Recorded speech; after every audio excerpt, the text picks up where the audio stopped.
करने बैठे हैं, क्या कुछ? आज पूरे देश के अंदर हर उपमंडल पर जो ये बीजेपी सरकार, मोदी सरकार अग्निवीर स्कीम लेकर आई है, उसका विरोध प्रदर्शन आज पूरे देश में हो रहा है। हम आपके माध्यम से ये बताना कि जन भावना क्या है। आज सुबह किसान का बच्चा या मजदूर का बेटा सुबह 5 बजे 4 बजे उठकर मेहनत करता है और इसी उम्मीद के साथ, इसी जज्बे के साथ कि उसको अपनी देश सेवा करनी है।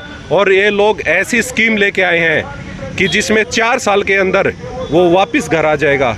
मैं आपके माध्यम से सवाल करना चाहता हूँ, आज आप किसानों के पीछे पड़े हुए हैं। कहीं किसान का बच्चा फौज में कौन जाता है? कोई इंडस्ट्रियलिस्ट का बेटा नहीं जाता। फौज में जाता है आम जनमानस का बेटा जाता है और वो मेहनत करके जाता है, अपने दम पर जाता है। और जब चाइना और पाकिस्तान से लड़ने की बात आती है तो सबसे पहले अपनी छाती पर गोली वो खाता है, किसान का बेटा खाता है। आज उसी किसान को दबाने की बात हो रही है। आज उसी किसान के बेटे को जो फौज में लड़कर हमारे देश को बचा रहा था, आज उसको बचाने की बात हो रही है। तो ये जो 4 साल में क्या स्कीम लेके आए हैं? 4 साल में तो किसी डिपार्टमेंट में, आप सिविल डिपार्टमेंट में चले जाओ, 4 साल में उसमें काम आदमी नहीं आता। और आप चाहते हो कि एक फौजी जो कच्चे कर्मचारी की तरह काम करके आपको पाकिस्तान के साथ, आज चाइना के साथ लड़ाई लड़ सकता है। ये किस तरह की भावना है, देशभक्ति की बात ये लोग करते हैं। आज हर वर्ग दुखी है इनसे, किसी वर्ग को ये सही तरीके से खुश नहीं कर पा रहे हैं। कहीं ये बदला तो नहीं ले रहे, क्योंकि मुझे तो ये लगता है कि मोदी साहब किसानों से वो अपना बदला लेना चाहते हैं, क्योंकि उनको 2 कदम पीछे हटना पड़ा था। हम तो देश के प्रधानमंत्री से यही कहना चाहते हैं, आप 2 कदम पीछे हटे थे, लेकिन इसका मतलब नहीं कि आप गरीब जनता को आप इस तरह से स्कीम में थोप दें। अब आपके माध्यम से पूछना चाहते हो कितने हैं? इन्होंने तो कहा था 1 रैंक 1 पेंशन है, कहाँ गई वो 1 रैंक पेंशन? और ये कह रहे हैं कि 4 साल के बाद युवा के पास पैसा होगा और वो पैसे से आके कुछ भी कारोबार कर सकता है। आपके माध्यम से पूछना चाहता हूँ भाई, 4 साल में कितना तो युवा पैसा इकट्ठा कर लेगा और उसके बाद ना वो पढ़ने के लायक रहेगा, आके उसको नौकरी कौन देगा?